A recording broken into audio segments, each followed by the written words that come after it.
Ashanty tanggapi tudingan yang menyebut Asriel tak suka dengan kedekatan Aurel Hermansyah dan Krisdayanti.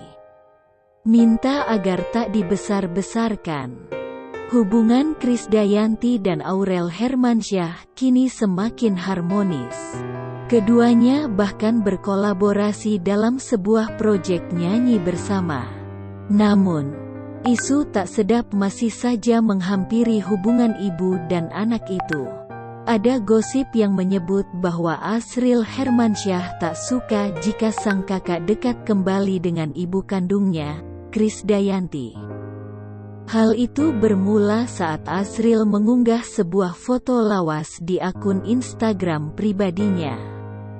Ia terlihat membagikan potret masa kecilnya dengan sang kakak, Aurel Hermansyah. Dalam unggahan foto itu, Asriel membahas bagaimana masa lalunya dengan Aurel dan pertemuannya dengan Ashanty.